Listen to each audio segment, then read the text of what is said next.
हाँ बेटा, हमने व्यतिकरण पढ़ रहे थे। लास्ट टर्म पे अपन ने 12-13 क्वेश्चन डिस्कस किए थे। उससे अपन ने जो व्यतिकरण का गणितीय विश्लेषण था उसके सारे सूत्र क्लियर कर लिए थे बेटा। अब अपन ने वाईडीएसी प्रयोग चालू किया था। वाईडीएसी में मैंने बता दिया था आपको कि केंद्र पर बनने वाली चमकीली नहीं, वो चमकीली जहां पथांतर शून्य हो, वो चमकीली जहां पथांतर शून्य हो, जहां पथांतर शून्य हो उसको केंद्रीय चमकीली या केंद्रीय उच्चिष्ट कहते हैं। तो यहां पर किस्मत से केंद्र पर ही आ गया। क्यों? क्योंकि स्टैंडर्ड वाईडीएसी में ये पथ और ये पथ भी बराबर था और ये आगे भी पथ बराबर थे, तो यहां पर केंद्रीय चमकीली बन गई केंद्र पे ही। अभी बनी है केंद्र पर केंद्रीय चमकीली, लेकिन जरूरी नहीं है यहां बने। ठीक है साहब। जैसे जैसे ऊपर जाऊंगा फिर से चमकीली बनेगी। कब? जब पथांतर लैम्डा हो। इसको बोलते हैं प्रथम चमकीली। जहां 2 लैम्डा होगा उसको द्वितीय चमकीली। प्रथम चमकीली, द्वितीय चमकीली, ये प्रथम चमकीली है ना, ये द्वितीय चमकीली। वहां से वहां लिखा हुआ है मैंने, देख द्वितीय चमकीली। ऐसे ही पहली काली पे λ/2, प्रथम काली द्वितीय काली।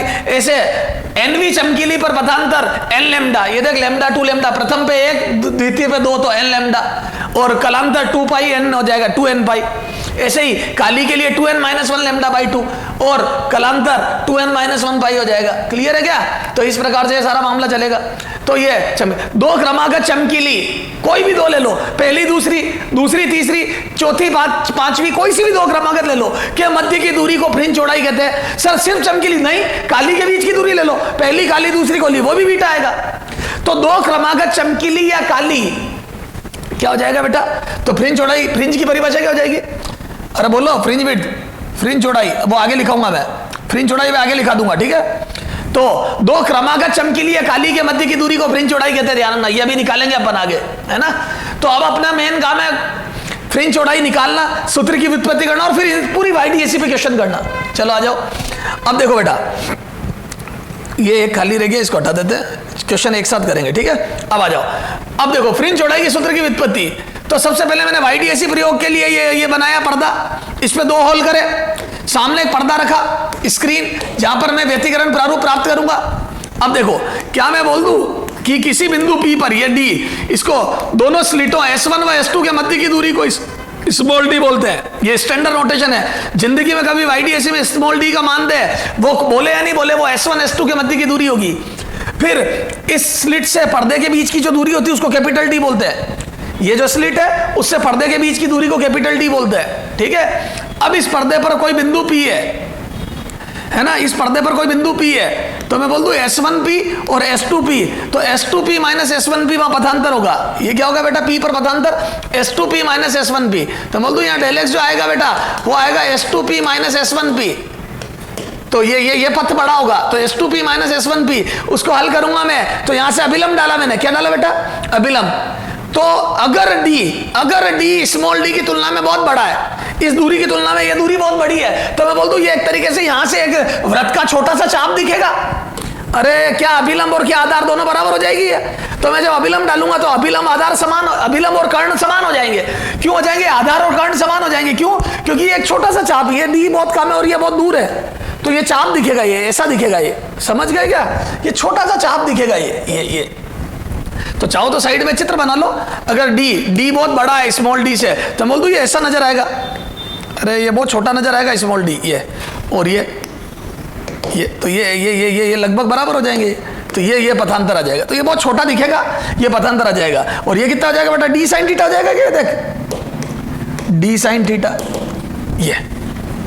तो मैं बोल दूं S2P - S1P d sin theta आ गया। फिर अगर थीटा छोटा होगा तो साइन थीटा को टेन थीटा लिख दूंगा, और टेन थीटा हो जाएगा बेटा अभिलंब बटा आधार। टेन थीटा कितना हो जाएगा? यहाँ से ये देख, इस त्रिभुज से देख टेन थीटा, तो यहाँ लिख दूं टेन थीटा बराबर y अभिलंब बटा आधार d, तो यहाँ y/d लिख दिया। तो पथांतर एक तो d sin थीटा आया, कोण में देखूं तो d sin थीटा आया। ये बहुत इंपॉर्टेंट सूत्र है। सर कैसे? कई बार वो d दे देगा, जैसे मान लो 2 लैम्डा d दे देगा, खूब क्वेश्चन आते हैं इसमें, 2 लैम्डा 3 लैम्डा, थोड़ा नियत मतलब एक फाइनाइट वैल्यू दे देगा। जैसे मैंने दे दिया कि ये दोनों स्लिटों के मध्य की दूरी 3d है, 3 लैम्डा है। तो बताओ पर्दे पर कुल कितनी चमकीली बनेगी? अब देखो चमकीली के लिए यहाँ पथांतर लेमडा पे पहली चमकीली, 2 लेमडा, यहाँ 2 लेमडा रखोगे दूसरी चमकीली, तो 2 लेमडा और 3 लेमडा का भाग लगाओगे तो आएगा, 3 लेमडा रखोगे तीसरी चमकीली, उसके बाद नहीं मिलेगी। क्यों?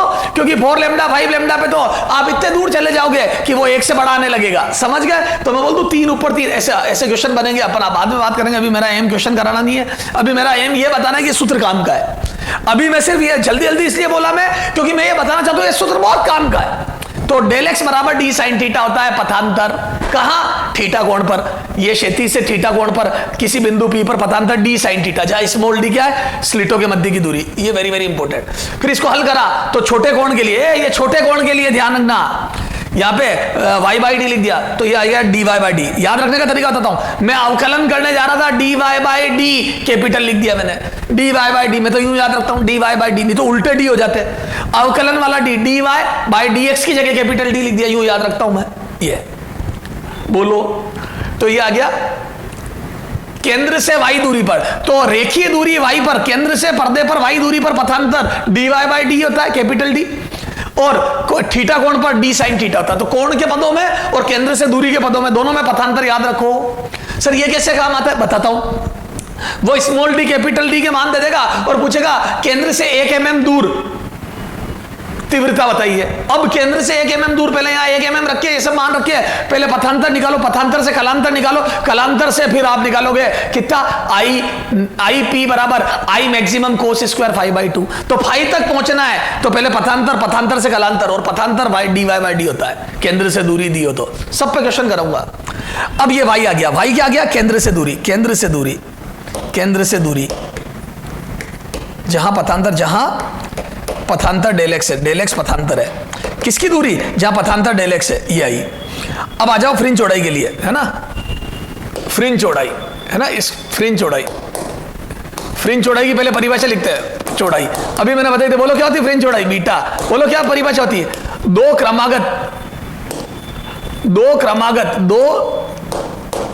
क्रमागत चमकीली या काली, या क्रमागत काली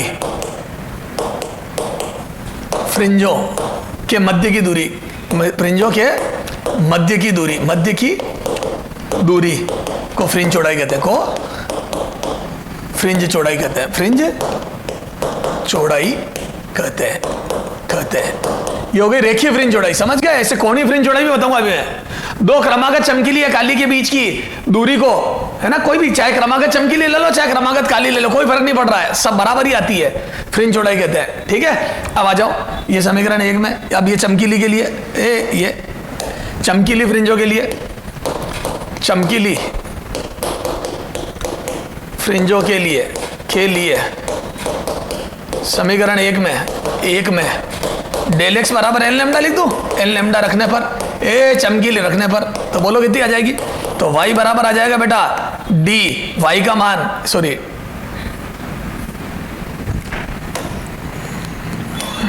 small D N lambda upon capital D. अब रखो n बराबर 1 2 3 रखने पर, तो ये पहली, याद है n बराबर 1 पे पहली चमकीली, याद है फर्स्ट ऑर्डर, पहली कोटि की चमकीली आ जाएगी। तो y1 बराबर आ जाएगा लेमडा, सॉरी यार ये मैंने गलती कर दी क्या? यहाँ गलती करी मैंने, ये गलत लिख दिया मैंने, ये गलत लिख दिया, ये डी ऊपर आएगा ना रे, देख कैलकुलेशन मिस्टेक करी है, ये इधर डी बाई डी, हाँ यार मैं ये देख रहा हूँ, डी बाई स्मॉल डी, तो ये आ जाएगा बेटा lambda D by D, y2 2 lambda D by D, y3 3 lambda D by D, ये आ गया y1। तो पहली चमकीली की दूरी केंद्र से, दूसरी चमकीली की दूरी, है ना, ये इन पे बॉक्स मत बनाओ, ये आ गई सारी दूरियां, पहली चमकीली दूसरी चमकीली, क्लियर है क्या? ये अब दो क्रमागत, तो बीटा क्या आ जाएगा? या तो y2 माइनस y1 ले ले, या y3 माइनस y2 ले ले, या y4 माइनस y3 ले ले, कोई से भी ले ले, तो कितना आ जाएगा? बीटा बराबर लेमडा डी बाई डी, ये lambda D by D. Clear है क्या? ये lambda D by D clear है? ये फ्रिंज चौड़ाई का सूत्र था, वेरी वेरी इंपॉर्टेंट, बहुत ज्यादा इंपॉर्टेंट, ठीक है, अब आगे आ जाओ। ऐसे बेटा कोणीय फ्रिंज चौड़ाई, इधर देख, कोणीय फ्रिंज चौड़ाई,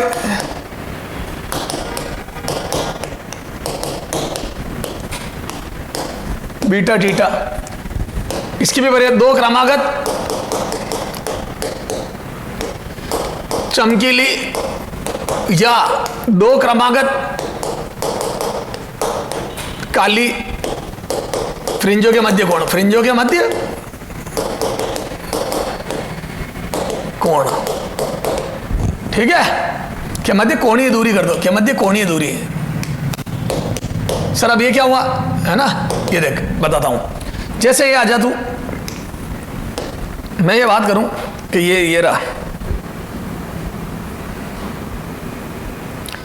ये जैसे ये चमकीली है ना, ये एक चमकीली है ना, ये भी चमकीली, ये दो क्रमागत चमकीली, ये दूरी हो गई बीटा। अरे बोलो, ये द्वितीय सेकंड चमकीली, अरे कोई से भी ले लो चमकीली, और ये प्रथम चमकीली, फर्स्ट चमकीली। अरे दो क्रमागत चमकीली ले ली यार, और ये कैपिटल डी, ये कोण, ये हो जाएगा बीटा थीटा। ये फ्रिंज चौड़ाई, कोणीय फ्रिंज चौड़ाई हो गई, ये बीटा थीटा। तो यहां से कितना आ जाएगा बोलो, बीटा थीटा बराबर बीटा ए, ये वाली दूरी बटा थीटा। अरे बोलो ना यार, थीटा बीटा कर दो इसको, थीटा बीटा, फ्रिंज कोणीय फ्रिंज चौड़ाई है ना। तो यहां से मैं बोल दूं थीटा बीटा, इससे क्या कंफ्यूजन नहीं रहेगा। ये तो यहां से लिख दूं लैम्डा डी बाई डी, ये होता ही है अपॉन कैपिटल डी, ये कट गया। तो कोणीय फ्रिंज चौड़ाई होती है बेटा लैम्डा बाई डी। ए इधर देखो, ये कोणीय फ्रिंज चौड़ाई, तो मतलब कोणीय फ्रिंज चौड़ाई, ए इधर देख, यहां से मैं बता दूं फ्रिंज चौड़ाई, फ्रिंज चौड़ाई, चौड़ाई बीटा समानुपाती लैम्डा होती है, अतः सबसे ज्यादा लाल की होती है, लाल की सबसे ज्यादा, फिर बैंगनी की सबसे कम। क्लियर है? तो लाल की फ्रिंज चौड़ाई बैंगनी से ज्यादा होती है, क्या? क्योंकि लैम्डा रेड, क्योंकि लैम्डा रेड बड़ा होता है, लैम्डा सबसे बड़ा होता है रेड का। याद है मैंने बताया था हम कौन सा कलर काम में लेते हैं, लाल कलर की फ्रिंज प्रकाश काम में लेते हैं, दृश्य प्रकाश में, ताकि फ्रिंज चौड़ाई बड़ी प्राप्त हो और थोड़ी फ्रिंजें दूर दूर हो तो स्क्रीन पर साफ नजर आए। तो इसीलिए हम YDAC में, एकल स्लिट प्रयोग सब में लाल रंग का प्रकाश यूज लेते हैं, क्योंकि दृश्य की सबसे बड़ी लैम्डा लाल होती है। तो मैं बोल दूं लाल रंग की फ्रिंज चौड़ाई बैंगनी से ज्यादा आएगी। क्लियर है? बीटा समानुपाती, कोणीय फ्रिंज चौड़ाई भी ज्यादा आएगी, है ना। फ्रिंज चौड़ाई लाल रंग की सबसे ज्यादा होती है, तो लाल रंग की फ्रिंज चौड़ाई, लाल रंग की फ्रिंज चौड़ाई बीटा सर्वाधिक होती है, सर्वाधिक, चाहे कोणीय हो चाहे रेखीय हो, सर्वाधिक होती है ना। इंपॉर्टेंट है लाइन, ध्यान रखना, इंपॉर्टेंट है ये। अगला देखो, इधर देख, इधर फ्रिंज चौड़ाई, और देख, किसी माध्यम में फ्रिंज चौड़ाई, किसी माध्यम रिफ्रैक्टिव इंडेक्स म्यू में फ्रिंज चौड़ाई, चाहे वो रेखीय हो चाहे कोणीय हो। इधर देख फ्रिंज चौड़ाई, तो यहां से देख बीटा माध्यम बराबर बीटा एयर या वैक्यूम बटा म्यू। ध्यान रखना, म्यू गुना कम हो जाती है, कैसे ये बता रहा हूं, थीटा डब्ल्यू भी, थीटा माध्यम बराबर थीटा एयर बटा म्यू, कोणीय हो चाहे रेखीय हो, थीटा बीटा माध्यम, थीटा बीटा एयर बटा म्यू, हवा से बाई म्यू हो जाती है। सर कैसे आई? कुछ नहीं है, ए लैम्डा किसी माध्यम में, चूंकि लैम्डा माध्यम बराबर लैम्डा निर्वात, लैम्डा हवा बटा म्यू होता है क्या? वही निर्वात हवा, एक ही बात है ये। तो ध्यान रखना, चूंकि लैम्डा बदल गया तो लैम्डा के समानुपाती होती है, बाई म्यू आ जाएगा। ये ध्यान रख बेटा, समझ गए? खूब क्वेश्चन आते हैं, वेरी वेरी इंपॉर्टेंट सब चीजें, ये बहुत इंपॉर्टेंट है बेटा, ध्यान रखना, ये बहुत इंपॉर्टेंट है, ये लाइन बहुत इंपॉर्टेंट है। ठीक है? तो सर फ्रिंज चौड़ाई समझ में आ गई, कोणीय रेखीय दोनों आ गई सर, है ना। एक होती है लैम्डा डी बाई डी, याद रखने का तरीका, बड़ा डी, भैया बड़े का सम्मान करा, बड़ा ऊपर छोटा नीचे, याद रखो, लैम्डा डी बाई डी में बड़ा डी ऊपर छोटा डी नीचे। फिर अपने को थीटा कोण पर जो दो तरंगों के मध्य पथांतर होता है स्क्रीन पर, YDAC में स्क्रीन पर क्षैतिज से थीटा कोण पर जो पथांतर होता है वो तो डी साइन थीटा, पथांतर डी साइन थीटा रट ले। y दूरी पर, केंद्र से y दूरी पर dy बाई डी, मैं अवकलन करने जा रहा था, छोटा डी ऊपर, लेकिन मैंने अवकलन किया नहीं, नीचे कैपिटल डी लिख दिया। समझ गए? मेरा याद रखने का तरीका ये। तो ये सारी बातें सर समझ में आ गई। तो फ्रिंज चौड़ाई के सूत्र की व्युत्पत्ति कर ली, क्लियर है? अब अपन थोड़े से इम्प्लीकेशन करते हैं और फिर आगे बात करते हैं। अब इसमें और भी बातें लिखनी है मेरे को, या चलो पहले एक साथ सारी थ्योरी लिख लेते हैं, उसके बाद ही बात करते हैं, ठीक है? तो ये अपने सारी बातें आ गई। अब देखो बेटा,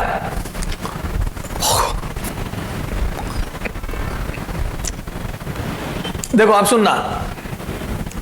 अब जैसे मैंने तेरे को एक बात बताया था, ए इधर देख, चल यहां नया चित्र बना देता हूं। अब देख, पर्दे पर जो तीव्रता प्राप्त होगी YDAC में, ये देख, ये देख, सारी थ्योरी पढ़ लेते हैं। चल अभी कोई बात नहीं, थोड़ा बोर होंगे। ये देख, अब क्या होता है बेटा, याद है ऊर्जा का पुनर्वितरण होगा और केंद्र पर अधिकतम तीव्रता प्राप्त होगी। और स्टैंडर्ड YDAC तो मैंने दोनों तीव्रता I0 ली, तो मैं बोल दूं केंद्र पर 4I0 मिलेगी। केंद्र पर चमकीली, केंद्रीय चमकीली है।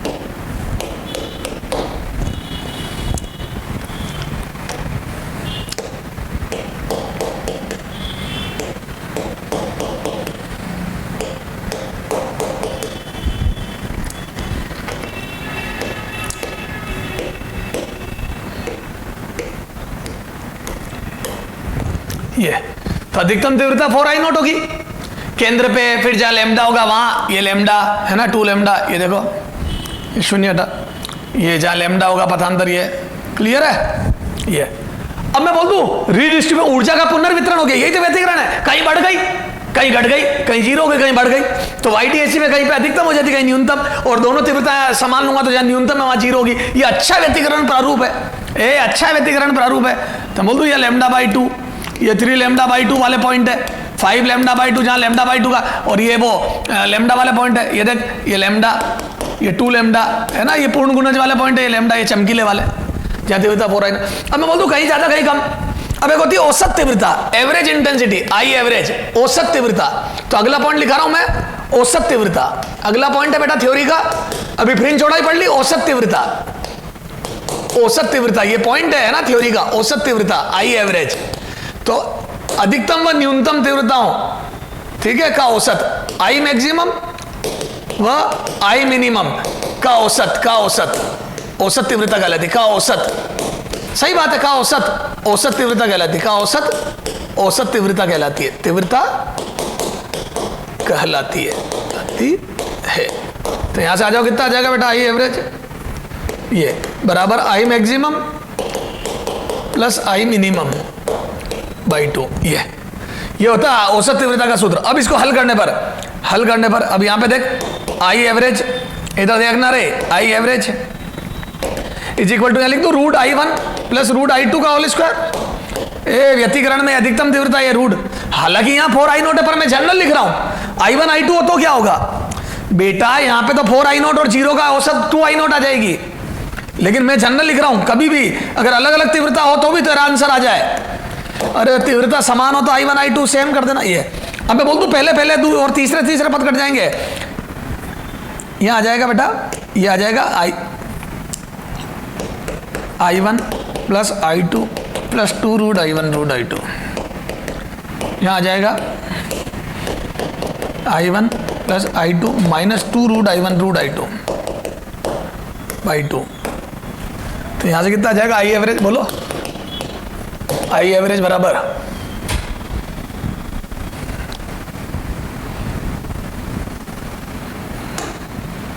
ये प्लस है, हाँ, तो ये आ जाएगा I1 प्लस I2, कितना आ जाएगा, I1 प्लस I2।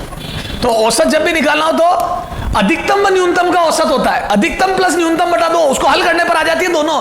तो मैं बोल दूं अतः औसत तीव्रता, औसत तीव्रता इंडिविजुअल का योग होती है, इंडिविजुअल का योग होती है, समझ गए? तो औसत तीव्रता होती है वो इंडिविजुअल का योग होती है। जैसे आई नोट का 2 आई नोट आ गया, और वास्तव में इसका 2 आई नोट ही आ रहा है। देखो इसका देख, ये 4 आई नोट अधिकतम न्यूनतम 0, तो 4 आई नोट प्लस 0 बटा 2 2 आई नोट। यहां i1 प्लस i2 बाई 2 मत कर देना, होता i maximum plus i minimum by 2 है। अधिकतम प्लस न्यूनतम का औसत होता है, तो उसको हल करने पर इंडिविजुअल का योग i1 प्लस i2 आ गया। क्वेश्चन करेंगे। अच्छा, अब देखो जो तीव्रता होती है YDAC में, है ना, YDAC में तरंग की तीव्रता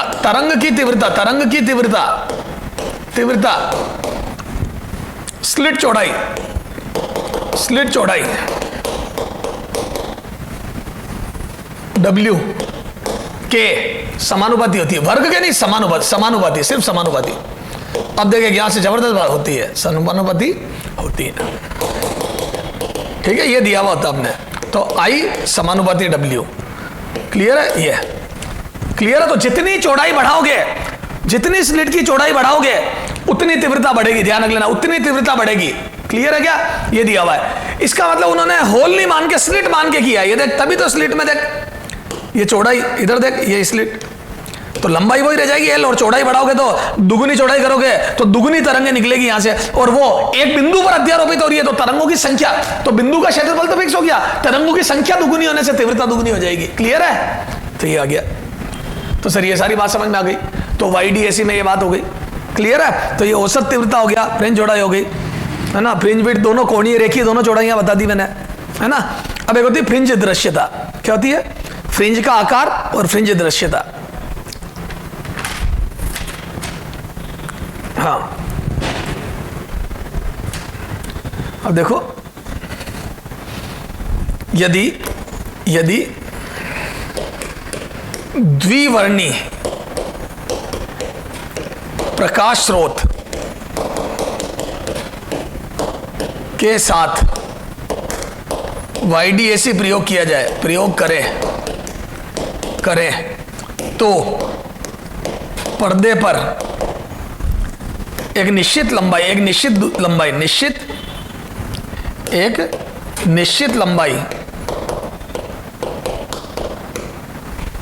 में λ1 व λ2 की तरंग संख्या में संबंध की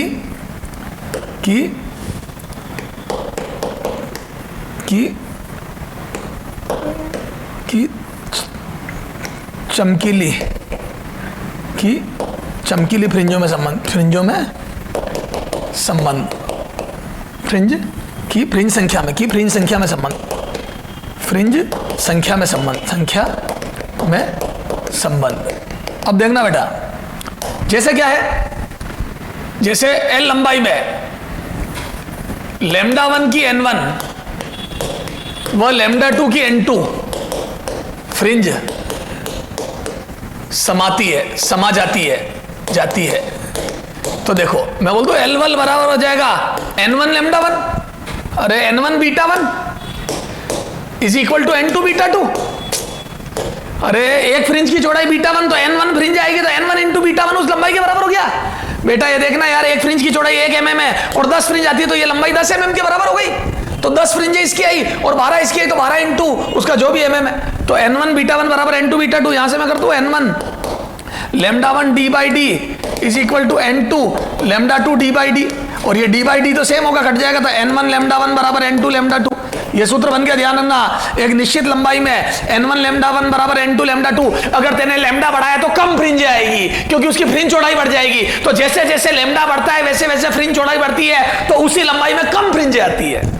तुम लैम्डा दुगुना कर दोगे किसी तरंग का तो फ्रिंज आधी ही आएगी। पहले अगर एक लंबाई में 20 फ्रिंज आती थी तो अब 10 ही आएगी मेरे लाल।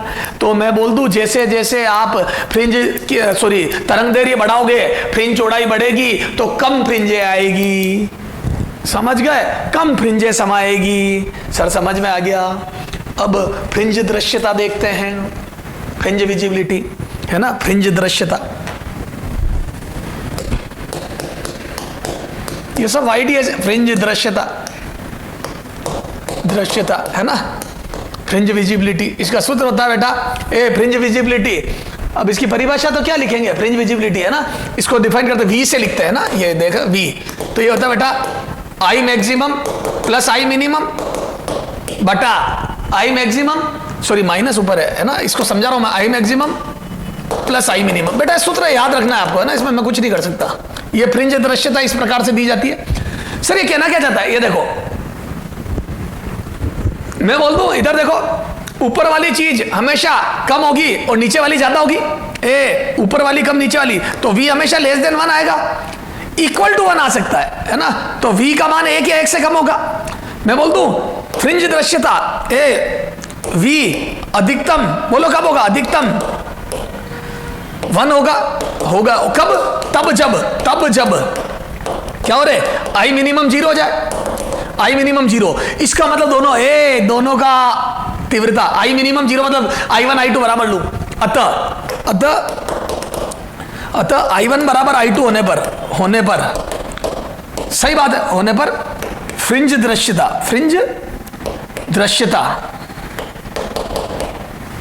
बेस्ट होती है, फ्रिंज दृश्यता बेस्ट होती है, कितनी होती है, 1 होती है, और उसका मान होता है 1। तो ध्यान रखना, बेस्ट फ्रिंज दृश्यता 1 होती है, और वो तब होती है जब दोनों तरंगों की तीव्रताएं समान ले ले, उससे क्या होता है, आई मिनिमम 0 आ जाता है। तो मैं बोल दूं फ्रिंज दृश्यता पर्दे पर बनने वाले फ्रिंज प्रारूप कितना खूबसूरत दिखेगा उसको बताती है। फ्रिंज दृश्यता पर्दे पर बनने वाला फ्रिंज प्रारूप कितना अच्छा दिखेगा उसको बताती है, ठीक है। तो चमकीली व काली के मध्य अंतर करती है, काली और काली होती जाती है, चमकीली और चमकीली होती जाती है। तो हम बोलूं जैसे जैसे फ्रिंज दृश्यता बढ़ती है वैसे वैसे काली और काली, चमकीली और चमकीली होती जाती है। ये इसका फिजिकल सिग्निफिकेंस है, ठीक है। प्रतिशत निकालना हो तो इंटू 100 कर देना, है ना, प्रतिशत निकालना हो तो इंटू 100, है ना। तो फ्रिंज दृश्यता का मान क्या होता है, और प्रतिशत निकालना हो तो इंटू 100 कर देना। क्लियर है क्या बेटा? इन सब पे न्यूमेरिकल अपन अगले टर्न पे करेंगे, है ना, और फ्रिंज का आकार अगले टर्न पे देखेंगे।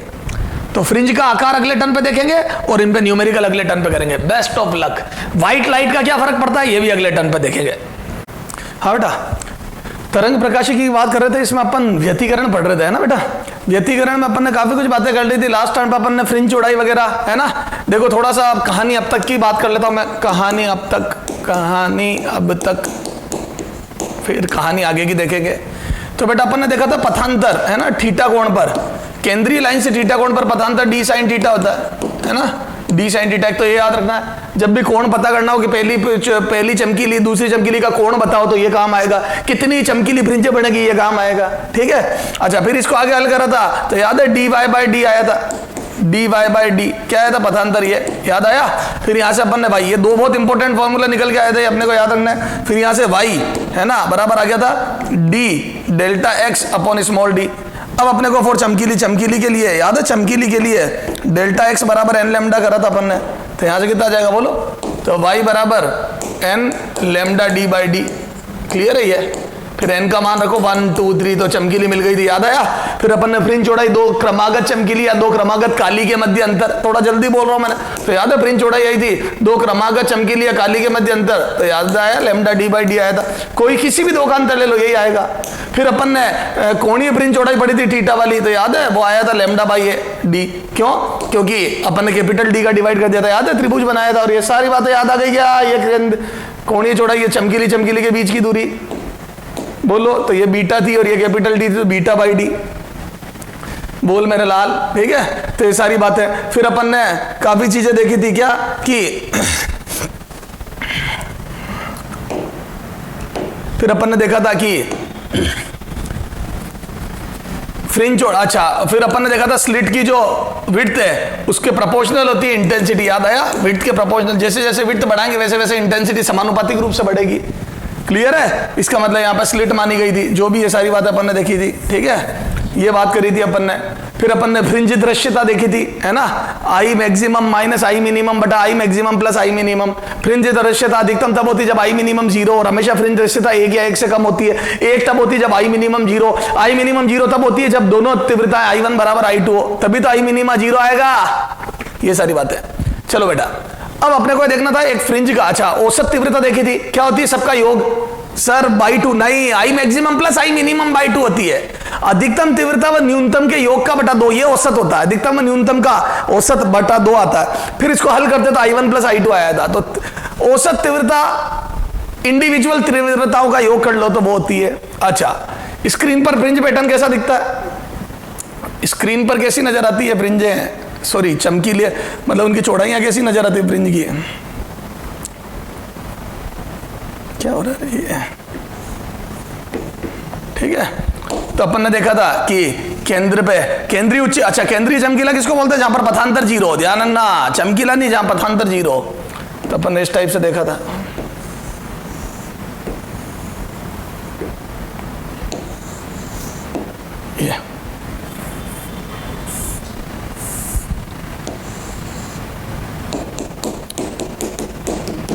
ये ठीक है, इस टाइप से पैटर्न बनता है। फिर अपन ने औसत तीव्रता निकालनी पड़ती है कई बार, तो अपन निकाल लेंगे। ठीक है, चलो अब देखो, अपन ने एक चीज जो लास्ट में आ गई थी वो ये थी, कहानी आगे की अब चालू करते हैं। कहानी आगे की, कहानी आगे की, ठीक है। उसमें यह था कि फ्रिंज दिखेगी कैसे, मतलब स्क्रीन पर फ्रिंज पैटर्न कैसा होगा स्क्रीन पर। तो देखो बेटा, इसमें थोड़ा सा क्या है, अलग अलग बुक्स या अलग अलग कंपटीशन एग्जाम में भी अलग अलग बातें की हुई है ना। तो अलग अलग कंपटीशन एग्जाम में भी अलग अलग बातें की हुई है। अब अपन देखते हैं कि अपने को फ्रिंज पैटर्न कैसा दिखाई देगा, है ना। तो देखो अभी देखते हैं सारी बात। अब देखो सारा या पिन होल लिया, सारी बात इस बात पर डिपेंड करती है यहाँ पिन होल थी या स्लिट थी। क्या था बेटा? पिन होल थी या स्लिट थी। अगर पिन होल है, देखो अगर क्लियर हो जाए एग्जाम में पिन होल है ना, कि यंग डबल स्लिट में पिन होल लिए गए, क्या क्लियर हो जाए? पिन होल,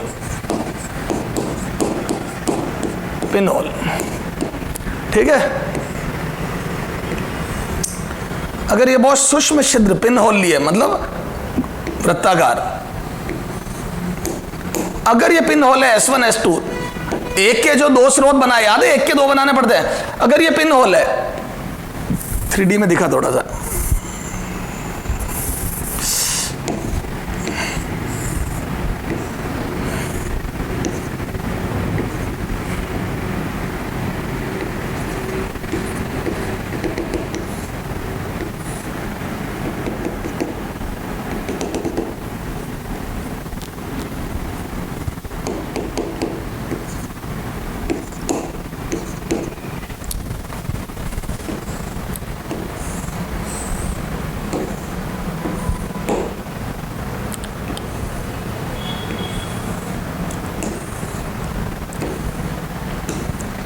है ना।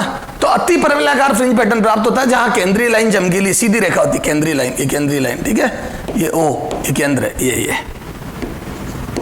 है ना, ये केंद्रीय लाइन सीधी प्राप्त, ये अति परवलयाकार। क्या बनता है? अति परवलयाकार।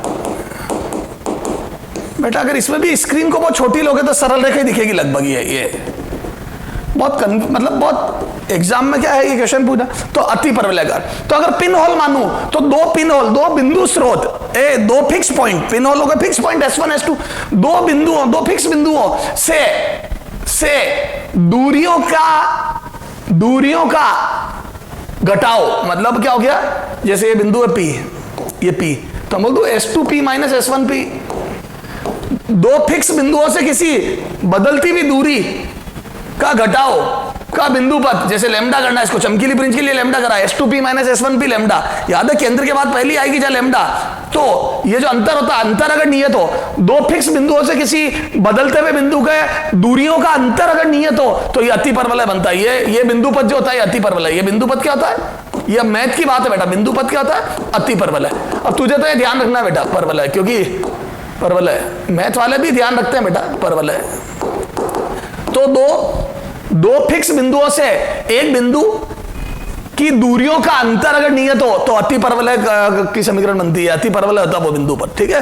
तो अति परवलयाकार बनता है अगर 2 बिंदु स्रोत लिए तो।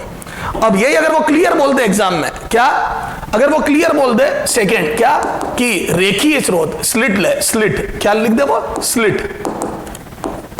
स्लिट लेने पर, है ना। अगर वो बोल दे कि यंग ने 2 स्लिट लेके प्रयोग करा, ये देख सरल रेखीय स्लिट, ये होती है स्लिट। ये स्लिट, ये पतली है, रेजर कट होता है, बिल्कुल रेजर होती है ना, रेजर तो शेविंग करने वाली, उसका कट बनाते, इतनी बड़ी चौड़ी नहीं होती है ना, बहुत पतली सी कट होता है। ये S1 S2। अगर ये दोनों स्लिट लूं,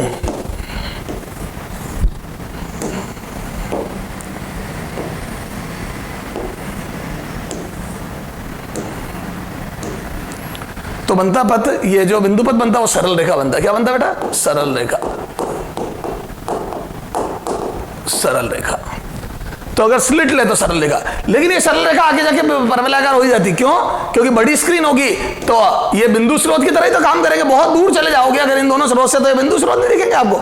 बहुत बड़ी स्क्रीन लेने पर, बहुत बड़ी स्क्रीन पर क्या बनेंगे? पर क्या दिखेंगे? पर अति परवलय नजर आएंगे, अति परवलय कार देखिएगा, समझ गए? लेकिन हाँ, अगर छोटी स्क्रीन है और अगर वो अपने बात करें स्लिट लिए तो कैसा पैटर्न दिखाई देगा स्क्रीन पर, है ना, लिमिटेड स्क्रीन पर तो सरल रेखा, क्योंकि अपन जब देखते हैं तो स्क्रीन को इनफाइनाइट लॉन्ग नहीं लेते हैं, ठीक है ना, तो सरल रेखा, तो अपन सरल रेखा टिक करेंगे। क्लियर है क्या? तो ये बड़े कंफ्यूजिंग बातें हैं कि स्लिट पर सरल रेखा और वो। अब एक बहुत क्लियर चीज है जिसमें कोई कंफ्यूजन ही नहीं है, अगर लंबवत रखें स्क्रीन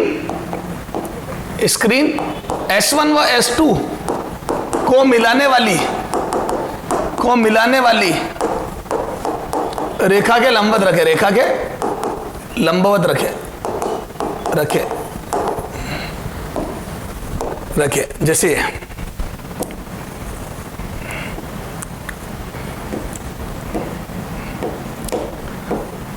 S1 व S2 ये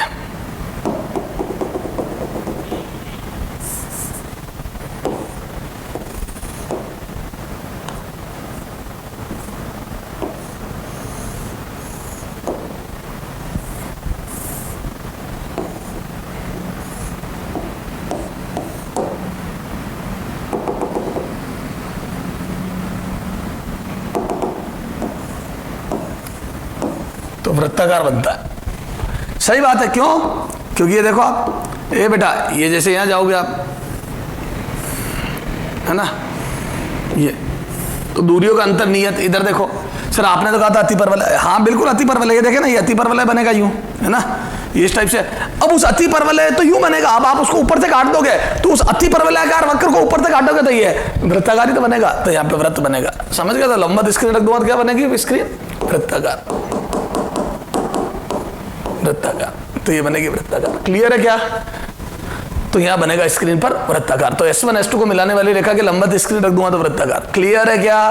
तो लंबवत स्क्रीन रखने पर S1 S2 को मिलाने वाली रेखा के लंबवत रखने पर वृत्ताकार, और यू रखने पर परवलय बनेगा या सरल रेखा, निर्भर करेगा कि आपने क्या लिया था, स्लिट ली थी या बिंदु स्रोत लिए थे। ठीक है, ये वृत्ताकार बनता है। ये बात ध्यान रखना बेटा, ये तो फिक्स है, इसमें तो कोई कंफ्यूजन ही नहीं है। तो ये हो गया स्क्रीन। अब बेटा थोड़ा क्वेश्चन करते हैं अपन, है ना, फ्रिंज चौड़ाई वगैरह पे। तो आ जाओ। तो अपन ने कहाँ तक क्वेश्चन कर लिया था बेटा? एग्जाम्पल अपन ने लास्ट टर्न पर कहाँ तक कर लिए थे? आइडिया नहीं है? चलो अपन तो मेरे हिसाब से 20 तो कर लिए होंगे। एग्जाम्पल 21 डाल देते हैं, हालांकि मुझे नंबर आप देख लेना बेटा, ठीक है। चलो आ जाओ। अब देखो क्वेश्चन करेंगे अपन, ताकि सीक्वेंस नहीं टूटे और अपने को सारे कंसेप्ट क्लियर हो जाए। ठीक है, आ जा। देखो देखो, यदि YDAC प्रयोग में है ना, लैम्डा बराबर है ना, प्रयुक्त प्रकाश की तरंग दे रही है, प्रयुक्त प्रकाश की तरंग दे रही है, लैम्डा बराबर 5000 एंगस्ट्रॉम। वह पर्दे की स्लिट से दूरी 2 मीटर, D बराबर 2 मीटर, वह स्लिट के मध्य दूरी, स्लिट के मध्य दूरी स्मॉल डी बराबर 1 mm है, 1 mm है, तो पहला तो ज्ञात कीजिए, तो पहला फ्रिंज चौड़ाई। देखो सबसे पहले तो फ्रिंज चौड़ाई निकालनी है, अभी सिखाई ना मैंने, फ्रिंज चौड़ाई तो पढ़ाई करी अपन ने इतनी देर। फ्रिंज चौड़ाई सेकंड निकालनी है, ठीक है। कोणीय फ्रिंज चौड़ाई, ये तो फ्रिंज चौड़ाई, फिर कोणीय फ्रिंज चौड़ाई, दोनों चीजें पढ़ाई ना मैंने। कोणीय फ्रिंज चौड़ाई, कोणीय फ्रिंज चौड़ाई, ठीक है। अच्छा तीसरा निकालो, फोर्थ चमकीली फ्रिंज की केंद्र से दूरी, की पर्दे पर केंद्र से दूरी, पर्दे पर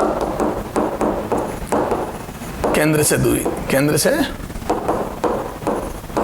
दूरी, ठीक है। पर्दे पर केंद्र से दूरी, ठीक है भैया, ये निकालना है, ठीक है ना। अच्छा फिर काली की भी निकाल लो, है ना। फोर्थ, ये तो चमकीली थी, काली फ्रिंज की, फोर्थ काली फ्रिंज की पर्दे के केंद्र से दूरी, है ना। चमकीली काली सबकी। इसमें क्या हो गया बेटा, फ्रिंज चौड़ाई भी आ गई और फ्रिंज चौड़ाई का उपयोग भी आ गया। फ्रिंज चौड़ाई को काम में कैसे लेते हैं, अब देखो बेटा, ये क्वेश्चन करते अपन, आ जाओ आगे, है ना। तो इसका सॉल्यूशन करते अपन, ये आ जाए, देखो क्या बोल दो। सबसे पहला फ्रिंज चौड़ाई, और फ्रिंज चौड़ाई सीधा सूत्र कितना, लेमडा डी बाई डी। सारा थाली में परोसा भाई, इस क्वेश्चन में तो कुछ है ही नहीं, तो आ जाओ lambda D by D. Lambda हो गया 5 × 10⁻⁷ मीटर, ये हो जाएगा 2 मीटर, है ना। ये भी मीटर में दिया हुआ है, और ये 1 mm 10⁻³ मीटर, ये सारे मीटर में रख दिए। अब जैसे इसको ऊपर ले गया तो मेरा तो ये आ रहा है 10⁻⁴ आ रहा है ना ऊपर जाने पर, और 5×2 10, ये 10⁻³ 1 mm आ रहा है। बेटा करके देख ले, 1 mm आ रही फ्रिंज चौड़ाई, देख -3 ऊपर गया तो ये -3 ने इसमें जुड़ के -4 बना दिया, और 5×2 10, 10 का एक और आ गया तो -3, तो 1 mm आ गया। तो बोल दो फ्रिंज चौड़ाई 1 mm आ गई बेटा। आगे चलो, तो फ्रिंज चौड़ाई 1 mm आ गई। सेकंड देखो, है ना, कोणीय फ्रिंज चौड़ाई, ए बीटा थीटा, और बीटा थीटा का फॉर्मूला क्या था, है लेमडा बाई स्मॉल डी, और ये आ जाएगा 5 × 10⁻⁷, और नीचे आ जाएगा 10⁻- कितना, 1 mm था ना, 10⁻³ तो मेरा तो ये आ रहा है बेटा 5 × 10⁻⁴, और ये रेडियन में होता है। कई बार चारों ऑप्शन डिग्री में दे तो इसको डिग्री में कन्वर्ट कर लेना। कैसे करोगे, 180/π से, ए डिग्री में कन्वर्ट करना भी आना चाहिए। 180/π सर कर देंगे, तो अभी तो मैंने रेडियन में छोड़ दिया। तीसरा वाई, फोर्थ चमकीली की वाई मतलब केंद्र से दूरी।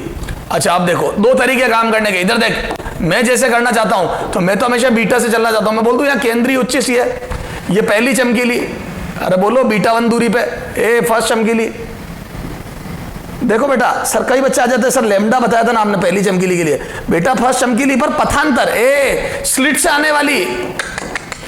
आने वाली जो दोनों रे है उनके बीच में पथांतर लेमडा होता है। ये तो S2P - S1P लेमडा होता है, S2P - S1P लेमडा होता है। बाकी यूं देखा जाए तो ये जो पहली फर्स्ट चमकीली है, फर्स्ट चमकीली,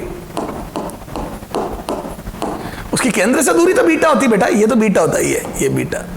फिर अगली चमकीली सेकंड चमकीली, ये 2, फिर बीटा। तो मैं बोल दूं बीटा चलो, तो फोर्थ चमकीली, थर्ड और फोर्थ, बोलो ये थर्ड, ये फोर्थ, तो फोर्थ चमकीली की दूरी में बोल दूं 4 बीटा, तो मैं बोल दूं फोर्थ चमकीली बराबर 4 बीटा। तो ये मैंने बीटा के ज्ञान से लिख दिया, और ये आ जाएगा 4 × 1 mm आया ना बीटा, तो ये आ जाएगा 4 mm। ये तो मेरे को केंद्र से दूरी मैंने बीटा के पदों में भी निकाल ली, है ना। तो सर और कोई तरीका, ये तो मेथड 1, ए बेटा और तरीका भी आना चाहिए। दूसरा देखो मेथड 2, याद है पथांतर, किसी भी जगह पर P बिंदु पर पथांतर, ये P बोल रहा हूं, ये P मैं बोल दूं, ये था याद है dy/d, याद कर मैंने लिखा था dy/d, ये। अच्छा अब मैं बोल दूं यहाँ पे फोर्थ चमकीली में बोल दूं 4 लेमडा होता है पथांतर। चौथे ऑर्डर की चमकीली, फोर्थ ऑर्डर मैंने लिखा था ये, तो यह आ जाएगा dy/d, यहां जाएगा फोर्थ चमकीली, तो यहां से बोलो कितना आ जाएगा, तो y आ जाएगा y फोर्थ चमकीली बराबर कितना आ जाएगा, बोलो ये सब उधर भेज दो, तो 4 लेमडा d/d, और ये वो बीटा ही तो है, आ गया 4 mm। अरे मान रख के हल कर लो, ये बीटा ही तो था ये।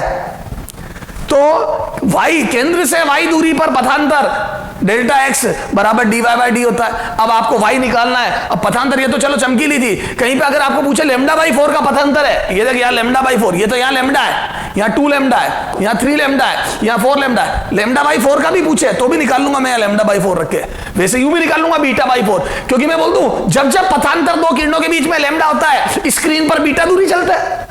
जब जब पथांतर लेमडा होता है दो किरणों के बीच में, प्रकाश की किरणों के बीच में, तब तब स्क्रीन पर बीटा चलता है। अगर पथांतर लेमडा बाई 2 होगा बीटा बाई 2 चलूंगा, लेमडा बाई 4 होगा बीटा बाई 4। तो एकांकी मेथड से भी कर सकता हूं और इससे भी कर सकता हूं। तो मैं तो आपको यही बोलता हूं कि आप इससे करो, हालांकि मैंने दोनों बता दिए। ठीक है, आगे चलो।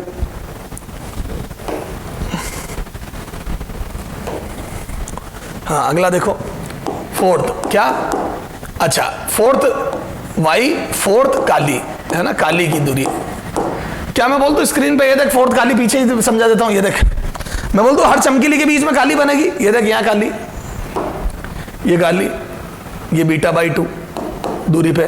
फिर मैं बोल दूं हर बार बीटा, तो पहली काली बीटा बाई 2, फिर एक दूसरी काली, तीसरी काली, चौथी काली, तो मैं बोल दूं बीटा बीटा बीटा, 3 बीटा और चलूंगा। तो मैंने अगर दिमाग लगा के गिना तो मैं बोल दूं बीटा बाई 2 प्लस 3 बीटा। इधर देख बीटा बाई 2 प्लस 3 बीटा, और ये आ रहा है बेटा 7 बाई 2 बीटा। अच्छा एक सूत्र भी लिखाया था मैंने, याद है? इधर से अंदर की याद है, nth काली, nth और काली पर डेल एक्स बराबर, याद कर 2n-1 लेमडा बाई 2 होता है। 2n-1 लेमडा बाई 2, ये तो पथांतर है। दिस इज नॉट सेंटर से दूरी, ये केंद्र से दूरी नहीं है, पथांतर है। और याद है लेमडा की वजह से बीटा आता है, तो मैं डायरेक्ट ये भी लिख सकता था। अब यहाँ पे देख फोर्थ काली है, तो बोल दूं ये आ जाएगा 2 × 4 - 1 है ना, लेमडा की जगह बीटा बाई 2, ये आ जाएगा देख ले 7 but lambda by 7 beta by 2। तो 2n-1 लेमडा बाई 2 ये पथांतर होता है nth काली पर, और nth काली पर ये पथांतर, और लेमडा की वजह से बीटा स्क्रीन पर चलते हैं ये। ठीक है, और नहीं तो यूं करो, सुनना, ये हो गया ये, तो यहां से आ जाएगा 3.5 mm ये।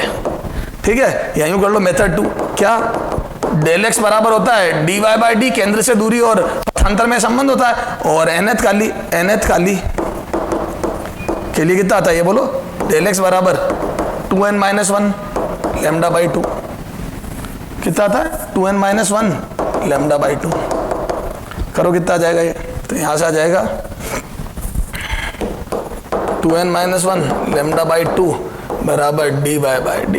तो यहां से y बराबर आ जाएगा 2n-1 lambda D by 2 small D. ये क्लियर है, अब रख दो, तो ये आ जाएगा 7/2 बेटा, 7/2 mm, 3.5 mm। ठीक है, तो 3.5 mm का पथांतर आएगा। तो फोर्थ काली, फोर्थ चमकीली, सारी समझ में आ गई क्या? चलो आगे आ जाओ। अच्छा अब देखो अगला क्वेश्चन,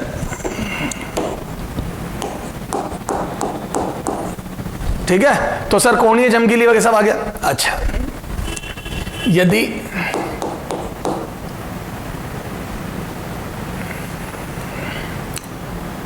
लेमडा बराबर 6000 एंगस्ट्रॉम, यदि YDAC प्रयोग में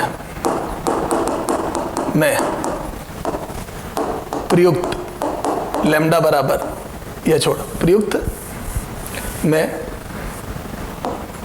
स्लिटों के मध्य दूरी में, स्लिटों के मध्य दूरी, स्लिट के मध्य दूरी 2 mm,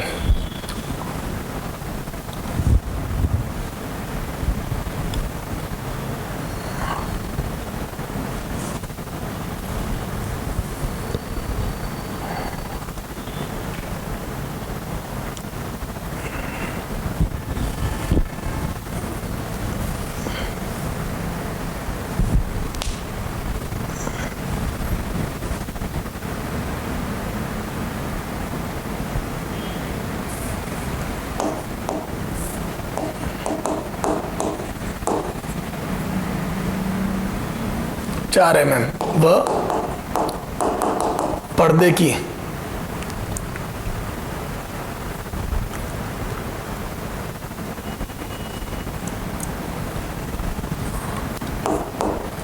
की स्लिट से दूरी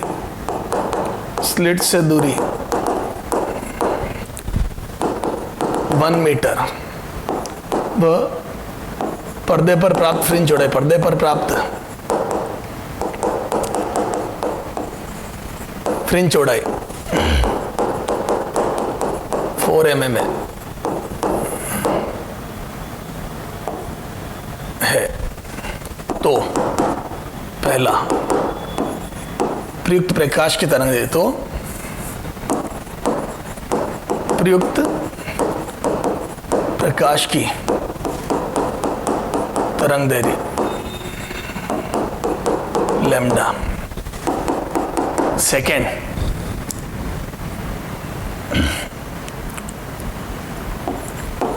पूरे निकाय को पानी में ले जाएं तो फ्रिंज चौड़ाई, तो फ्रिंज चौड़ाई ये बताना, ठीक है। ये 2 क्वेश्चन पूछे बेटा, है ना, बहुत सीधा हिसाब किताब है। आ जाओ सॉल्यूशन। क्या मैं बोल दूं, एक तो बीटा दिया है अपने को, तो सबसे पहले तो पहले क्वेश्चन में बीटा वाला सूत्र लगाओ, बीटा बराबर लैम्डा डी बाई डी। जैसे अपन ने सूत्र लगाया बीटा बराबर लैम्डा डी बाई डी, रखो बीटा की वैल्यू, तो बोल दूं फ्रिंज चौड़ाई दी है 4 mm, तो 4 × 10⁻³ है ना, लैम्डा निकालना है। कैपिटल डी बेटा कितना दिया है 1 मीटर, तो कैपिटल डी 1 मीटर रख दिया। स्मॉल डी कितना दिया है, तो ये दिया 10⁻⁴ मीटर, ये ठीक है। ये तो यहाँ से लैम्डा कितना आ जाएगा बेटा, तो यहाँ से लैम्डा बराबर आ जाएगा, ये 10⁻⁴ उधर भेजा तो 10⁻⁷, तो बोल दो 4000 एंगस्ट्रॉम। बेटा करके देख लो, 4000 एंगस्ट्रॉम आ गया, तो 4000 एंगस्ट्रॉम इसका हो गया लैम्डा, ठीक है। तो तरंग दैर्घ्य जो आई इस प्रयुक्त प्रकाश की वो आ गई 4000 एंगस्ट्रॉम। अब पूरे निकाय को पानी में डाल दे तो फ्रिंज चौड़ाई कितनी आ जाएगी, तो मैं बोल दूं बीटा वाटर बराबर बीटा एयर बाई म्यू, ये आ गई फ्रिंज चौड़ाई। तो यहां से आ जाएगा कितना, एयर में बीटा था 4 mm डिवाइड बाई 4/3, तो 4/3 का जैसे ही भाग लगा यहाँ आ गया 3 mm। क्लियर है क्या, सही बात है। जैसे ही पानी में जितने भारी माध्यम में ले जाऊंगा, जितने भारी माध्यम में ले जाऊंगा उतना म्यू बढ़ेगा, और जितना म्यू बढ़ेगा उतनी फ्रिंज चौड़ाई कम होगी। क्यों, क्योंकि तरंग दैर्घ्य कम होगी और फ्रिंजे पास पास आ जाएगी। क्या आ जाएगा फ्रिंजे बेटा, पास पास आ जाएगी। समझ में आ गया क्या, तो ये आसान है बेटा, सीधे सूत्र लग रहा है, कोई दिक्कत ही नहीं है। चलो आ जाओ एक और क्वेश्चन करते हैं, उसके बाद थोड़ा सा लेवल बढ़ाते हैं बेटा।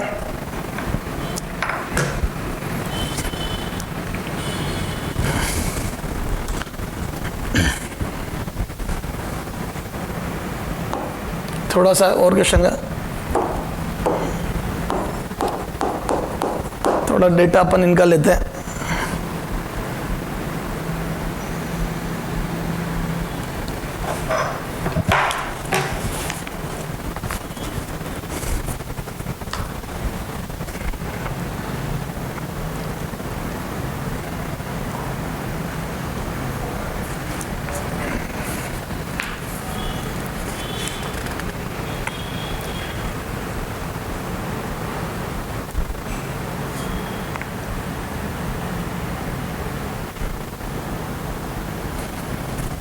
हाँ अगला लिखो, यदि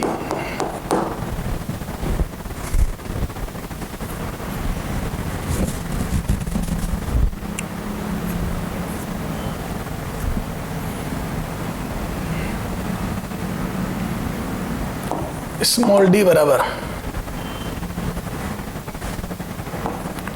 2 माइक्रोमीटर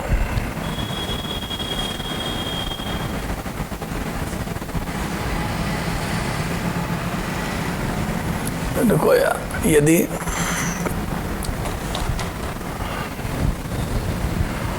चलो लैम्डा बराबर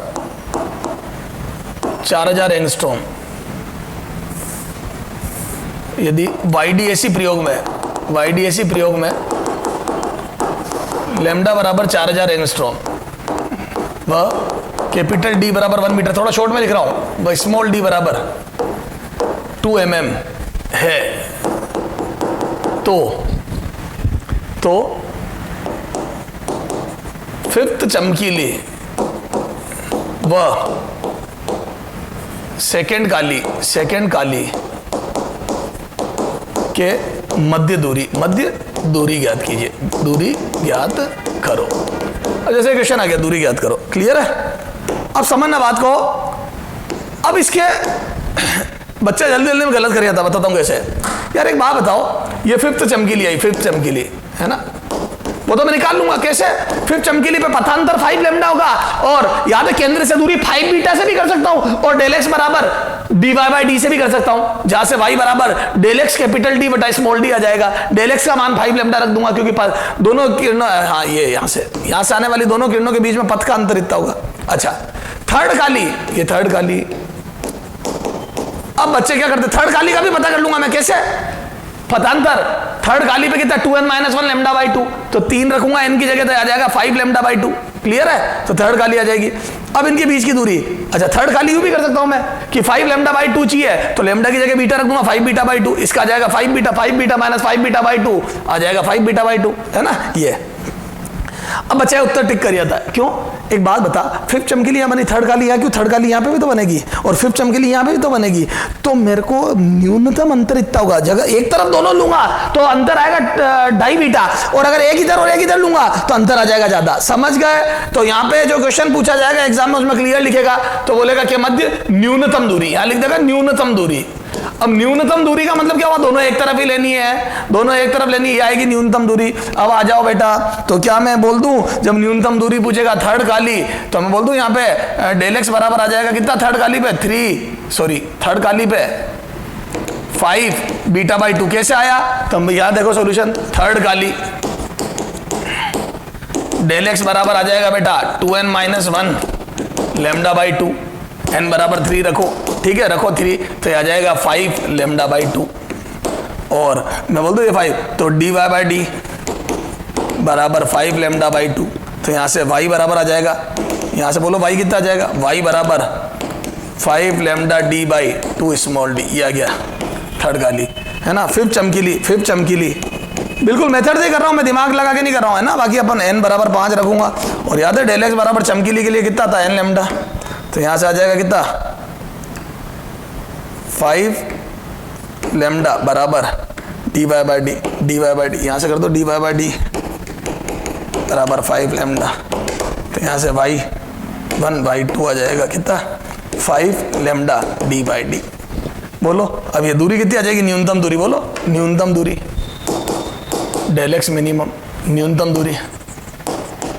दूरी, दोनों एक ही तरफ लो तो y2 माइनस y1, तो आ जाएगा 5 lambda D by D minus 5 lambda D by 2d, ये आ जाएगा 5 by 2 lambda D by D, ये आ गया न्यूनतम दूरी। क्लियर है, ये आ गई न्यूनतम दूरी, ये क्लियर है क्या? बस अब मान रख के हल कर लो जो जो दिए। 5 बाई 2 लैम्डा का मान कितना दिया है, बोलो लैम्डा का मान दिया 4 × 10 की घात, ये 4 1 2, 4 × 10 की घात -7 1, और ये 2 × 10 की घात -3, यह आ जाएगा 4 से 4 गया, यह आ जाएगा 5.5 mm, कर लेना दूर हल, ठीक है, 0.5 mm आ गया, ठीक है क्या, ये 2 mm। तो सर ये तो बड़ा मच्छर, बिल्कुल मच्छर, कोई दिक्कत ही नहीं है बेटा, ठीक है। ये न्यूनतम अधिकतम दूरी पूछता था, प्लस कर देता, एक उधर ले लेता, एक इधर ले लेता, तो ये आ जाता। समझ गए? ये है 5 बीटा और ये है 2.5 बीटा, तो बोल दो इसको 5 बीटा माइनस 2.5 बीटा भी बोल सकता हूं मैं। अधिकतम में 7.5 बीटा आ जाता, न्यूनतम में 2.5 बीटा आ गया। सर ये तो बड़ा आसान ही है क्वेश्चन बेटा। चलो इसके आगे अपन बात करेंगे अगले टर्न पे, ठीक है, और क्वेश्चनों को करना अपने को, ठीक है बेटा, अगले टर्न पे इसके आगे बात करते हैं। हाँ बेटा, क्वेश्चन कर रहे थे अपन, क्वेश्चन अपन ने लगभग 24 क्वेश्चन कर लिए थे, एग्जाम्पल नंबर 25, ठीक है। देखो अब अपने क्या है कि जैसे किसी ने बोल दिया कि वाईडीएसी प्रयोग में यदि फिफ्थ चमकीली व द्वितीय चमकीली, सेकेंड चमकीली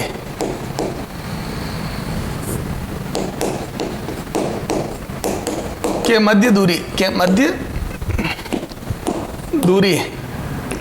6 mm, के मध्य दूरी 6 mm व लैम्डा बराबर 4000 एंगस्ट्रॉम, 6 mm लैम्डा बराबर, तथा कैपिटल डी बराबर 2 मीटर है, तो स्मॉल डी बताओ, तो स्मॉल डी। अब ये भी बहुत आसान क्वेश्चन, ठीक है। स्मॉल डी का मान ज्ञात करो। मच्छर है, लो साफ कर लेंगे सर, कोई दिक्कत ही नहीं है। अब इसमें है क्या, सूत्र ही तो लगाना है। तो मैं बोल दूं y फिफ्थ चमकीली माइनस y थर्ड चमकीली, है ना। पांचवी और तीसरी चमकीली के मध्य दूरी कितनी दी है बेटा, ये दिया 6 mm। कितना दिया है, 6 mm। तब आ जाओ, फिफ्थ चमकीली कितना आ जाएगा, 5 लैम्डा डी बाई डी। अरे फिफ्थ चमकीली 5 बीटा लिख दो सीधा। केंद्र से फिफ्थ चमकीली के मध्य की दूरी कितनी हो जाएगी, 5 बीटा। तीसरी की 3 बीटा। अब इसको निकालने की जरूरत नहीं है। पांचवी चमकीली 5 बीटा दूर होती है, तीसरी चमकीली 3 बीटा दूर होती है। और नहीं तो फिफ्थ चमकीली में 5 लैम्डा करो, पथांतर बराबर। तो मैं बोल दूं डेल एक्स बराबर एन लैम्डा। यहाँ पे फिर 5 लैम्डा करो तो यहाँ से एन लैम्डा आ गया, और डी वाई बाई डी करो, डी वाई बाई डी बराबर 5 लैम्डा। वैसे करोगे तो भी यही आएगा, 5 बीटा ये बराबर 6 mm। तो यहाँ से बोलो कितना जाएगा, 2 बीटा बराबर 6 mm। सेकेंड चमकीली दी है, सेकेंड है, थर्ड नहीं है, सेकेंड चमकीली है ना। तो यहाँ से 2 बीटा, तो यहाँ से आ जाएगा 3 बीटा। ये तो बीटा बराबर आ गया बेटा 2 mm, ये आ गया, है ना।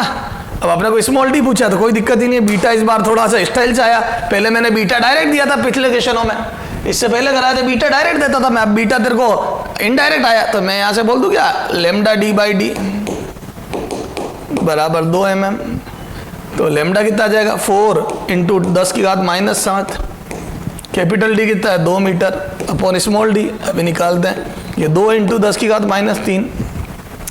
तो यहाँ से स्मॉल डी बराबर कितना आ जाएगा बोलो, तो स्मॉल डी बराबर आ जाएगा कितना, 4 इंटू 10 की घात -4, तो 0.4 mm। ये स्मॉल डी बराबर आ गया 0.4 mm। तो 0.4 mm आ गया स्मॉल डी। क्लियर है। तो दोनों स्लिटों के मध्य की दूरी 0.4 mm होगी। कितनी होगी, 0.4 mm। क्लियर है। आगे आ जाओ बेटा।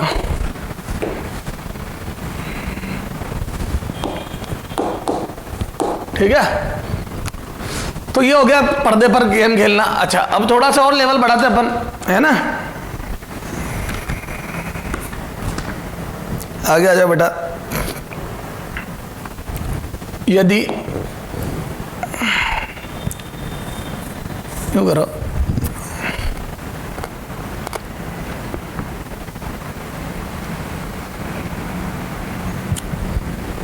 YDAC प्रयोग में, है ना, YDAC प्रयोग में यदि एक YDAC प्रयोग में यदि कैपिटल डी बराबर 1 मीटर, स्मॉल डी थोड़ा डायरेक्ट लिख रहा हूं बेटा, है ना, 0.1 mm। वही स्लिटों के मध्य दूरी, पर्दे की दूरी, वह लेमडा बराबर 6000 एंगस्ट्रॉम है। वह प्रकाश की तरंग दैर्घ्य 6000 एंगस्ट्रॉम है ना। लैंग्वेज नहीं लिखी है। तो पर्दे पर केंद्र से y बराबर 1 mm दूर, केंद्र से 1 mm दूरी पर प्राप्त तीव्रता क्या होगी यदि अधिकतम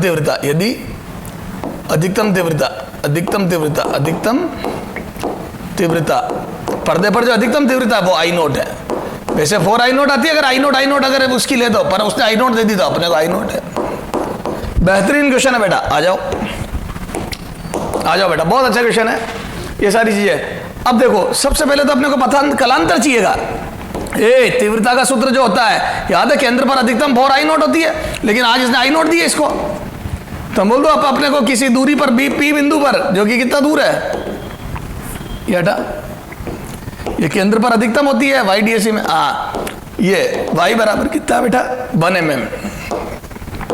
यहां पर तीव्रता निकालनी तो पहले पथांतर निकालो, फिर उससे कलांतर निकालो। अरे मेरे को कलांतर तक पहुंचना है, तीव्रता निकालनी है। तो यस, तो बोल दो P पर पथांतर S2P माइनस S1P, है ना। डेल एक्स बराबर, ये डेल एक्स एट P बराबर dy बाई डी। अरे बोलो, ये होता पथांतर, लास्ट में रखूंगा मान, और पथांतर से कलांतर कितना आ जाएगा, डेल फाई बराबर 2 pi by lambda into del X होता है क्या। मुझे कलांतर चाहिए पी पर, है ना, पी पर कलांतर। आ जाओ, 2 pi by lambda into del X बोलो D Y by capital D. ये क्लियर है? रखो ये और हल करो। तो यहां से कितना आ जाएगा, यही रख देता हूं बेटा, पेज पलट 2 पाई, एक बार इसको अलग रखो और ये बाहर रखो। डी कितना है, स्मॉल डी 10 की घात -4, 10 की घात -4 इंटू वाई कितना है, वाई का मान है कितना, केंद्र से दूरी 1 mm 10 की घात -3 अपॉन कैपिटल डी कितना है 1 मीटर। लेमडा कितना है 10 की 6 इंटू 10 की घात -7 इंटू 1 मीटर। ये तो ये 10 की घात -7 से कट गए क्या, ये 6 2 पाई बाय 6 यानी कि पाई बाय 3 आया। ये आ गया कलांतर। ए बेटा कुछ नहीं करा मैंने, पी बिंदु पे गया, पी बिंदु पर पहले पथांतर लिखा, पथांतर मेरे को याद था, ये मैंने कहा था ना सूत्र बहुत, डी वाई बाय डी, पथांतर स्मॉल डी वाई बाय, अवकलन करते वक्त डी वाई बाय डी, पथांतर से कलांतर पे पहुंचा, कलांतर का सूत्र मुझे याद था। ये बहुत ही अच्छा क्वेश्चन है। कलांतर आ गया मेरा पाई बाय 3, और जैसे ही कलांतर आ गया, याद है मैंने एक और सूत्र लिखाया था वाईडीएसी में जो काम आता है, याद आया? वाईडीएसी में तीव्रता किसी बिंदु बी पर तीव्रता बराबर आई मैक्सिमम। याद कर, याद है जब मैंने कोस स्क्वायर 5/2, याद कर ले बेटा, आई मैक्सिमम कोस स्क्वायर 5/2 आ जाए कितना आ रहा है ये, तो आई पी, आई निकालना है मेरे को ये, और आई मैक्सिमम आई नोट दिया है, कोस स्क्वायर 5/2, 5 आया पाई बाई, तो पाई बाई 6 आ गया, पाई बाई ये 5 आया पाई बाई 3, पाई बाई 3 का आधा पाई बाई 6 का स्क्वायर, बोलो कितना आ रहा है, आई नोट। ये कोस 30 डिग्री होता है, 60 के बराबर साइन √3/2 का स्क्वायर, तो मेरा तो आ रहा 3 आई नोट बाई 4, 3/4 75% तीव्रता मिलेगी यहाँ। बहुत ही बढ़िया क्वेश्चन है बेटा, कलांतर पथांतर सारे सूत्र काम आ गए बेटा। क्लियर है? ये कुछ अच्छे क्वेश्चन हो, मैं इंपॉर्टेंट लिख लो इस पे बेटा, दम वाला क्वेश्चन है, ठीक है? तो वाईडी पे ऐसी प्रयोग भाई अपना आ गया कलांतर पथांतर में, ठीक है? इसका उल्टा भी पूछ सकता है, यहाँ तो मैंने तीव्रता निकाली, वो तीव्रता देखे, केंद्र से दूरी भी पूछ सकता है उस बिंदु की। आ जाओ करते हैं, आ जाओ बेटा क्वेश्चन।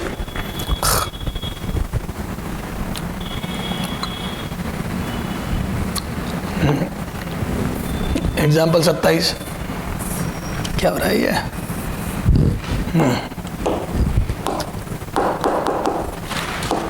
यदि वाईडीएसी प्रयोग में, वाईडीएसी प्रयोग में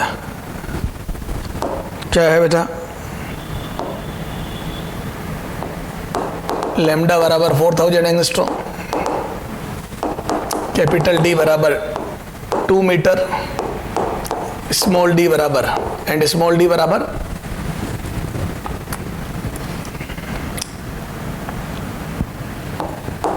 0.2 mm।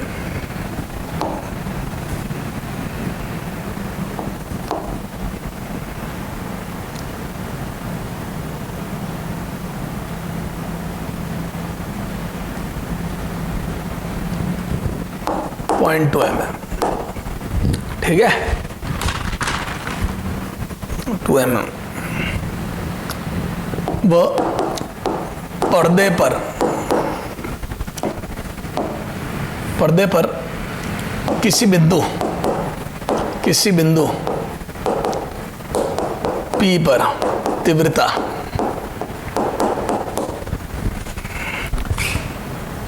अधिकतम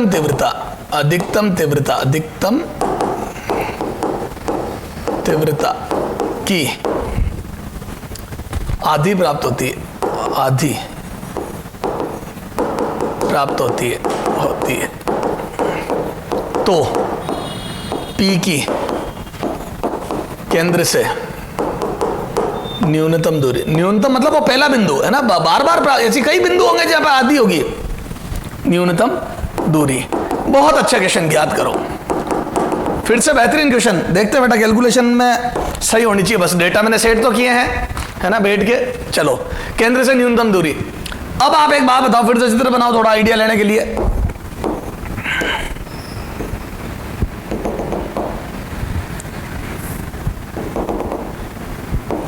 S1 S2,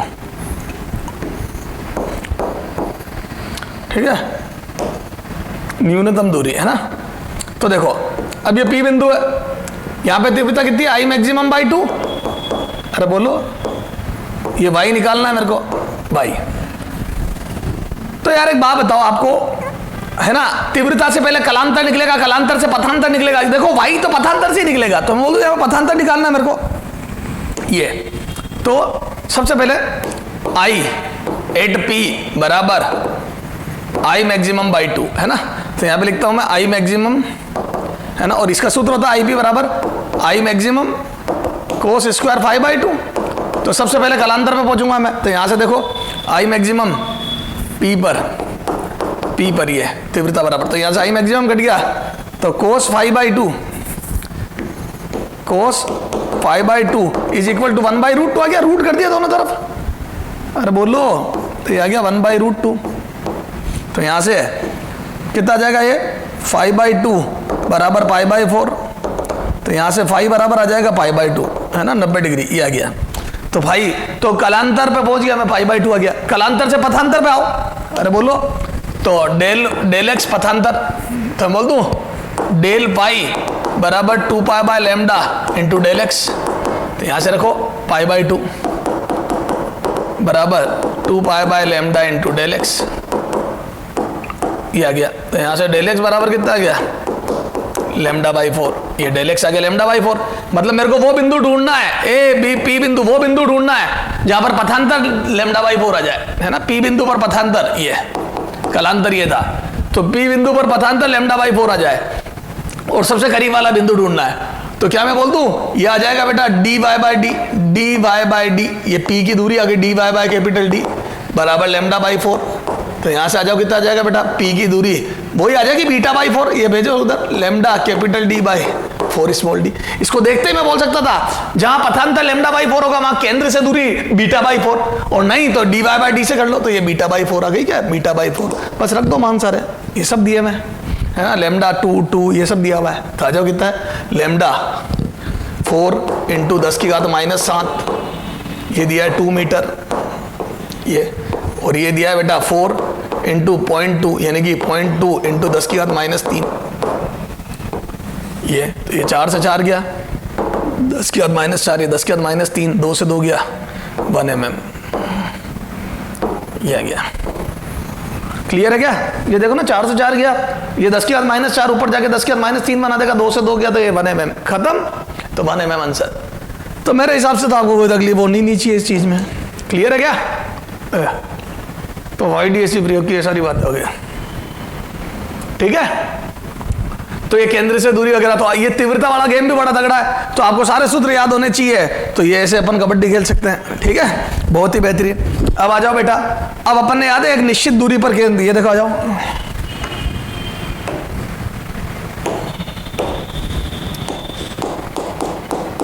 एग्जाम्पल 27 देखो, देखो अगला बोल सकता है YDAC प्रयोग में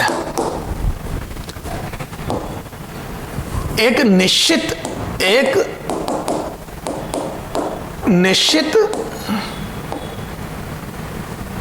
दूरी में 6000 एंगस्ट्रॉम प्रकाश प्रयुक्त करने पर 16 फ्रिंजें प्राप्त होती है तो 4800 एंगस्ट्रॉम का प्रकाश प्रयुक्त करने पर कितनी फ्रिंजें प्राप्त होगी? कितनी फ्रिंजें प्राप्त होगी, ठीक है, कितनी फ्रिंजें प्राप्त होगी। अब देखो बेटा, है ना, क्या मैं बोल दूं क्या? एक सूत्र पढ़ा था अपन ने, n1 λ1 is equal to n2 λ2। याद करो, मैं बोल दूं वही n1 की बीटा, मतलब बीटा जो पहला वाला तरंग दे रही है उसका जो फ्रिंज चौड़ाई आएगी उसकी n फ्रिंज है, तो n1 फ्रिंज है पहले की और n2 फ्रिंज है दूसरे की, बराबर कहूंगा तो d/d कट जाएगा। n1 λ1, ये डेरिवेशन मैंने कराया था क्लास में, n1 λ1 बराबर n2 λ2। तो मैं बोल दूं जिसकी तरंग दैर्घ्य कम है, इसकी तरंग दैर्घ्य कम है, तो इसकी ज्यादा फ्रिंज आएगी, तो 16 से ज्यादा उत्तर आएगा। चलो करके देखते हैं। तो बोल दूं 16 गुना उसकी फ्रिंज चौड़ाई, पहले वाले की बेसिक तो ये था, बराबर n गुना जो निकालना है दूसरे की फ्रिंज चौड़ाई। अब ये फ्रिंज चौड़ाई बराबर करता हूं तो वो d/d कट के लैम्डा, तो 16 इंटू, तो सीधा लैम्डा लिख दूं 6000 एंगस्ट्रॉम बराबर n इंटू कितना आ जाएगा बेटा 4800 एंगस्ट्रॉम, ये 4800 ये एंगस्ट्रॉम, ये एंगस्ट्रॉम से एंगस्ट्रॉम कट गया, ये 2 जीरो गए, ये 2 जीरो गए, ये घटा कितने 6 से, तो यहाँ 10 आएगा, ये 8, ये 2 बार कटा तो 20 आ रही है, तो n बराबर आ गया 20। तो दूसरे की 20 फ्रिंज है, सही बात है, ज्यादा आएगी थोड़ी। तो 4800 चूंकि तरंग दैर्घ्य घटी है तो फ्रिंजें बढ़ जाएगी, क्योंकि तरंग दैर्घ्य घटने से फ्रिंज चौड़ाई घटी तो ज्यादा फ्रिंज आ जाएगी, तो 16 से ज्यादा तो 20 आ गया। क्लियर है क्या? तो इस प्रकार से नंबर ऑफ फ्रिंज भी निकाल सकते हैं। और देखो बेटा, चलो ये खत्म हो गया।